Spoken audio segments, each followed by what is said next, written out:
আমরা এখন একজন শিক্ষিকা যিনি বর্তমানে আকাশবাণী শান্তিনিকেতনের সঞ্চালিকা মধুমিতা পাল মণ্ডল মহাশয়ার একটি মিষ্টি কণ্ঠস্বর শুনে নেব, তারপরে বাকি কথা আমি বলবো।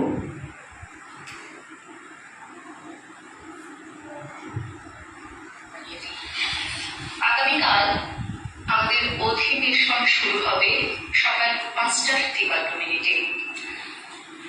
সকাল 6টায় সুপ্রভাত, 6:15 অনুষ্ঠান সম্পর্কে ঘোষণা, 6:20 রবীন্দ্রসঙ্গীত, 6:30 আজ সকাল 7টায় চাষের টুকিটাকি, 7:05 ভালো থাকুন, 7:10 মাটির সুরে, 7:25 বাংলায় সংবাদ, 7:29 স্থানীয় বাংলা সংবাদ, 7:45 শুনবেন বর্ণালী, সকাল 8টায় শ্রীনিকেতনের অনুষ্ঠান, 8:03।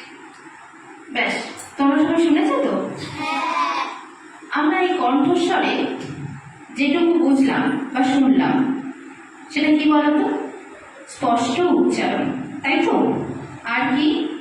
কণ্ঠের মিষ্টতা, জ্যোতিচিহ্ন দিয়ে জ্যোতিচিহ্ন মেনেই থামা, আর কি?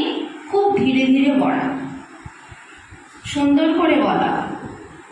আমাদের যখন রিডিং ফেস্টিভ্যাল হবে তখন তোমরা সবাই এই কথাগুলো মাথায় রেখে বইটি পড়বে। কি কথা মাথায় রাখতে হবে? স্পষ্ট উচ্চারণ করতে হবে, জ্যোতিচিহ্ন মেনে থামতে হবে। মানে আমরা যেগুলো জানি, দাঁড়ি, কমা, বিরাম চিহ্ন যেগুলো হয় সেগুলো মেনে নিয়ে থামতে হবে।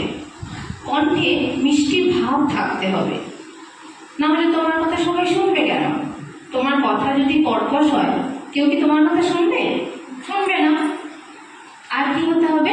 ধীরে ধীরে পড়তে হবে, সুন্দর করে বলতে হবে। তোমরা সবাই যদি এই শর্তগুলো মেনে পড়ো তাহলে দেখবে তোমার কথাগুলো তোমার আশেপাশের সবাই এবং তোমার সামনের জন খুব সুন্দরভাবে শুনবে এবং তারা খুব ভালোও বলবে তোমাকে। বুঝতে পেরেছো?